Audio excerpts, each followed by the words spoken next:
So with so many people regretting their decisions, can we expect the Great Resignation Part 2, and when? Join me now, co-founder and chief strategist at GDP Advisors, Seth Denson. Seth, thank you so much for joining me. So Seth, I think we were actually talking about the Great Resignation on the show not too long ago. And it's fascinating to see a lot of these young people regretting their decisions.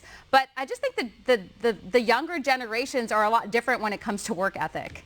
That's my argument. Well, I agree with you. I think that this is the fallout of participation trophies.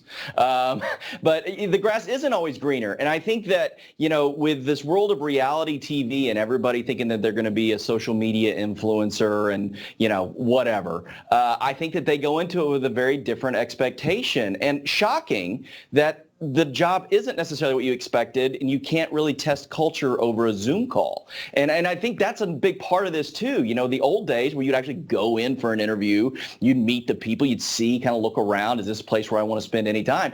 You don't get to do that anymore. And so I think that millennials, specifically and Gen Zers, who quite frankly have had the world given to them in many ways and expect immediate gratification, go into something and go, wait a minute, this isn't what I was expecting, and they leave. But I will tell you, these folks better beware. As somebody who hires people regularly, the very first thing I look at on a resume when I am considering employing somebody is how often they have moved. And if they are jumping around, I don't even give them the interview. And I think a lot of employers are going to start doing that when things start shifting in the economy, and they will shift, and employers will, the market will tighten and things will change. Yeah. What did you think of Gen Zers and millennials saying that they think it's acceptable to just be at a job for 6 months? Some of them, a high majority of them, said that it would be okay for just to be there for a month and then move on if you didn't like what you were doing.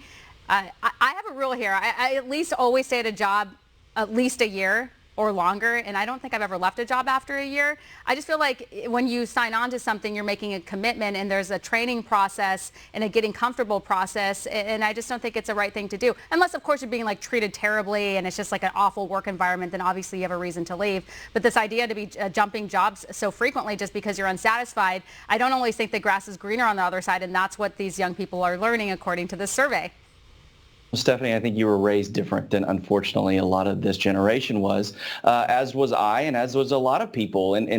But that's the reality of the world of instant gratification. If you don't like it, move on. I mean, we see that playing out all over. I mean, whether it's, marriages, whether it's relationships, whether it's jobs, whether it's cars, everything. If people don't like it, they move on and they change, and they think that's right. And again, I think there's no science here. But I think this is the fallout of reality television. People see things the way that it is produced and the way that the reality television wants you to see it, and that sets an unrealistic expectation for kids. This is a fallout of participation trophies, like I said at the beginning, and we've got to worry about feeling so much as opposed to reality. Well, guess what? Reality's coming. Yeah, couldn't agree with you more. Now, I want to talk about this. There's been a price surge on nickel, and this could put a wrench in the whole idea of transitioning to electric vehicles for everyone, at least for now. Yeah, rare earth metals are the toilet paper of 2022. And what's happening is, and we saw this happen yesterday, really, or earlier this week on the London Metal Exchange. The London Metal Exchange, it's like the stock market for precious rare earth metals, nickel, stainless steel, all these different things. Well, the wholesalers gobbled it up. They recognized what was happening. Let's recognize that also, like Russia accounts for about 10% of the world's nickel. China controls a vast majority of rare earth metals. And so what's happening is wholesalers are jumping in, just like we did with toilet paper. They're buying it all up. They're holding it. That's going to inflate the prices. So buyer beware when you go want to get that car, that electric vehicle that Secretary Buttigieg is now telling you that everybody should just go out and get, even though their average price of $55,000 and there's a 6-month wait for them. But that's okay. You can go get it. You're not going to get it, and it's going to go up. The price is going to continue to go up. And just in general, purchasing cars is still difficult right now. As we saw, there was a huge increase just in used cars. I mean, it's become a challenge.